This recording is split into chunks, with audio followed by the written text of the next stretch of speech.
रूस यूक्रेन युद्ध अगले महीने चौथे साल में प्रवेश करने जा रहा है, मगर उससे पहले ही यूक्रेन के लिए बुरी खबर सामने आई है।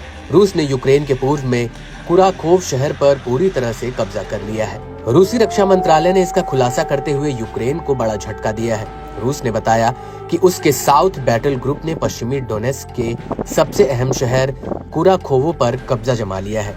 दरअसल लंबे खिंचते युद्ध से जहां यूक्रेन पहले ही अपने सैनिकों की कमी से जूझ रहा है, वहीं हाल के महीनों में यूक्रेन के पूर्वी हिस्से में रूसी सैनिकों के आगे बढ़ने से उनकी जमीन खिसक रही है। इस बीच रूसी रक्षा मंत्रालय ने इसे नए साल के शुरुआती दौर में अपनी सेना की बड़ी कामयाबी बताया है। बता दें कि बीते 2 महीने की लड़ाई के दौरान यूक्रेनी सेना को भारी नुकसान उठाना पड़ा। रूसी सेना ने दावा किया है कि इसमें 12,000 से ज्यादा सैनिक मारे गए या घायल हुए हैं। साथ ही 40 टैंकों समेत लगभग 3,000 सैन्य हार्डवेयर तबाह हुए हैं। कुराखोवो के पास यूक्रेन के रोजाना सैन्य नुकसान पर एक नजर दौड़ाएं तो औसतन 150 से 180 लोग मारे गए और घायल हुए हैं। हालांकि यूक्रेनी अधिकारियों ने अभी तक रूस के इस दावे की पुष्टि नहीं की है, जो पोक्रोवस्क से 35 किलोमीटर दूर दक्षिण में है। बता दें कि कुराखोव पोक्रोवस्क से सड़क से जुड़ा हुआ है, जो फ्रंट लाइन के साथ सैनिकों और हथियारों की सप्लाई को ले जाने के लिए बुनियादी ढांचे का हिस्सा है। न्यूज एजेंसी रॉयटर्स की ओर से शेयर फोटो में कुराखोव में एक सैनिक रूसी झंडा थामे हुए दिखाई दे रहा है। हालांकि अब तक इस तस्वीर की पुष्टि नहीं हुई है। कुराखोव पूर्वी सीमा रेखा पर यूक्रेनी सेना के लिए एक महत्वपूर्ण गढ़ माना जाता है।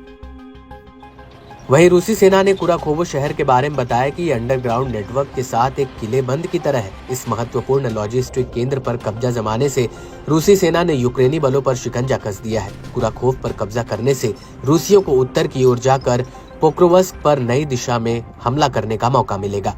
रूसी रक्षा मंत्रालय ने दावा किया कि पोक्रोवस्क से लगभग 8 किलोमीटर दक्षिण में डचेंस्के गांव पर उसके सैनिकों ने कब्जा कर लिया है। इसके अलावा रूस ने अलग अलग मोर्चे पर यूक्रेनी बलों को पीछे की ओर खदेड़ा है। रूसी रक्षा मंत्रालय ने बताया कि वेस्ट बैटल ग्रुप ने यूक्रेन के जवाबी हमलों को विफल किया है। इसमें 550 सैनिक हताहत हुए, साथ ही अमेरिका और ब्रिटेन के बने हथियारों समेत कई सैन्य उपकरण नष्ट हुए हैं। इसी तरह रूस के सेंट्रल बैटल ग्रुप ने दावा किया कि उसने यूक्रेन के 14 जवाबी हमलों को विफल किया है। साथ ही 535 यूक्रेनी कर्मियों को मार गिराया है। वहीं पश्चिमी रूस के कुर्स्क इलाके में यूक्रेनी सेना के नए हमलों को रोकना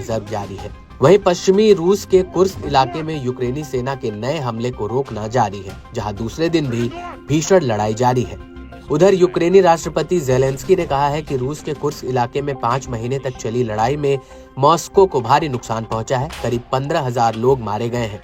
उन्होंने कुराखोव का कोई जिक्र नहीं किया। पिछले 5 महीनों की लड़ाई में यूक्रेन की बड़ी उपलब्धि रूस के कुर्स्क के अंदर के इलाकों पर कब्जा करना और उसे अपने कब्जे में रखना है। बहरहाल अमेरिका के नवनिर्वाचित राष्ट्रपति डोनाल्ड ट्रंप के 2 सप्ताह बाद शपथ लेने के मद्देनजर युद्ध में अनिश्चितता नजर आ रही है। किसी भी संभावित शांति वार्ता से पहले जंगी मैदान में बढ़त बनाने के लिए दोनों देश हाथ पैर मारते दिख रहे हैं।